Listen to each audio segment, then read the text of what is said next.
was all it said. All right, welcome, ladies and gentlemen. This is a Marines Disquisition. We're heard live around the world on Wind Talkers Radio Network.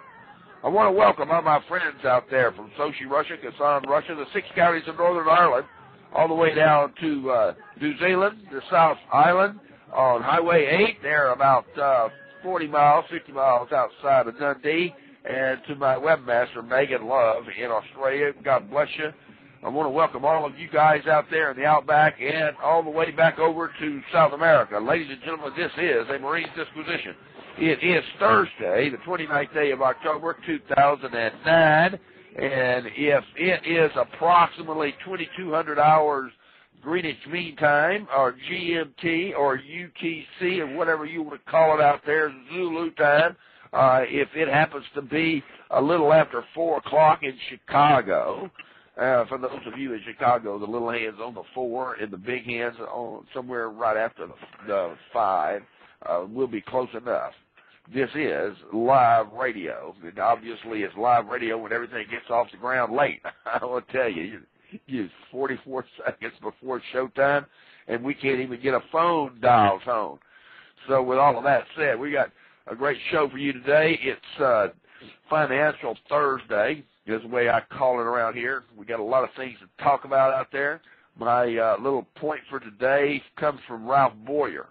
Life is more than a magazine in which we flip the pages, the pictures. You need to wake up, ladies and gentlemen. There's been shots fired in Detroit.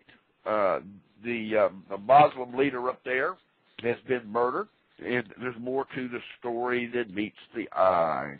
Obviously, the news media is downplaying it because it was a black man. He was a preacher, and he was a Muslim. But the real truth of the matter is this guy was a murderer. He had been in prison. He had never been found guilty of murder before, but they did find something to put him in jail with and gave him a 10-year sentence. They paroled him recently. He converted to Moslemism in prison, and he was setting up a mosque or whatever you want to call it there in Detroit. And in the meantime, he was preparing to have a nice little race war there in Detroit, as well as take over the city because of all the problems that Detroit has. Big-time problems, ladies and gentlemen. We keep trying to tell you across the world that the Muslim religion is not good for America. I'm not, if you want to believe in being a Muslim, fine. If there's an airplane out there, get on that sucker and go over to the Middle East. You think it's that the Muslim church is such a great place, then go there. I'm not against you. But I am against anybody that wants to strap on a bomb and go downtown Baghdad and kill 147 people, mostly women and children, who've never done anything. It's a waste of life. That bothers me. We've got financial problems around the world. Mr. Bob Chapman is with us today, and that's what this show's really about. We've got some problems with the shots being fired at the home of Lou Dobbs, who's putting out the truth right here on our soil in America. I've been putting out these videos going on 5 years now, documented evidence about what's out there. And are you people paying attention? This bothers me when people can't be argumentative on one side of the street or the other. You all have to be it your way. We got the long-legged back daddy. Can't even prove he's a human being. Made a big stage last night, going out and visiting the bodies of 18 Americans who came in from being killed in Afghanistan, and the photo ops were all over it.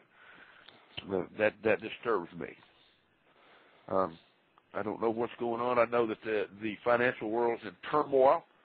The man that is coming up here right now, Mr. Bob Chapman, has ran his own mortgage house there in New York, and a financial house, and he is well respected around the world. Day before yesterday, he wrote an article And before the ink got really halfway dry, I had received 47, repeat, 47 newspaper links from around the world where people were putting out or reprinting Mr. Bob Chapman's international newsletter response. So without further ado, I want to give you the man of the hour, because I know this man is on the tip of the iceberg, and we'll take your calls in about 20 minutes. If you'll just bear with us, you can call in here and ask Mr. Chapman any questions you so desire. Mr. Chapman, you should be able to hear me. I hope and pray that I can hear you. Well, I can hear you loud and clear. You're coming in 5 by 5, and I mean, I've been worried there. The rest has been. Well, I don't know. I don't know. I've been listening to you. She made 4 or 5 comments. I don't know if he's there or not. It looks like he is. Well, it looks like I am. So what's the latest down there with your world? Well, I think it was very finally important that this new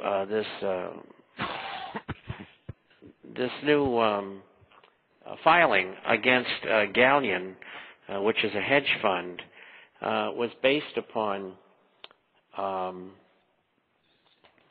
inside information that this hedge fund was trading on. And they paid $250 million in a year to the likes of Goldman Sachs and J.P. Morgan Chase and others to give them important information before they gave it to anybody else. And if this firm is complicit, then so aren't the people that sold the goods to them. So it'll be interesting to see how this comes out, because it's obviously a large criminal enterprise, and some of the big names are involved. How the prosecution came about, I don't know. We haven't been given any details yet. But the reason I point it out is that it's so atypical of what goes on in Wall Street. These people think they're bulletproof.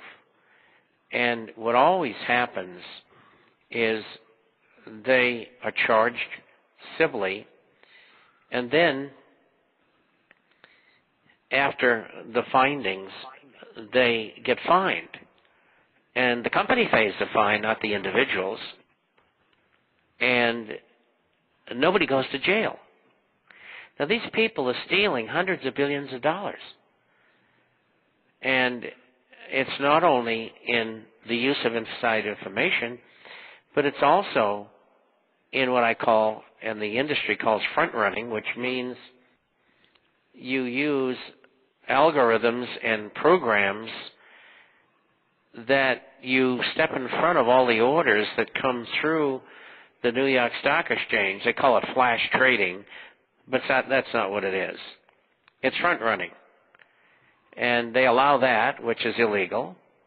And then they allow naked shorting. In other words, shorting a stock that you have not borrowed to do. And in other words, when you bet a stock's going to go down, it's called shorting. And you must get that security from somebody who already owns it, who will lend it to you. And then you can go short. And the big companies are not doing that. And they haven't been doing it ever. And they've been breaking the rules, a million times a day, slaughtering the American public and the market. So we have 3 terrible instances of what's going on. And these people should be in jail. I mean, they're stealing I agree billions. With that. It's just incredible what goes on. I mean, Wall Street was bad when I was there, but never anything like this. And, of course, the SEC runs around chasing the little guy and say, well, I'm going to bring a charge against you for doing this, that, and the other thing. And so then you got to go defend yourself. and it costs anywhere between $100,000 and $500,000 to hire the proper legal help, and then they find against you anyway because it's arbitrary and capricious. And so the SEC only scores against the people who can't defend themselves, and they leave the big firms alone. And so the SEC aids and abets the crooks on Wall Street. And so isn't the Commodity Futures Trading Corporation, which is called the CFTC. The crime that's going on is beyond your wildest imagination. And when this whole thing collapses, there will be trials, and these people should be hanged, because most of them have committed treason. And so hopefully, we'll get a chance at them. And they think they're going to get away with it again, but they're not.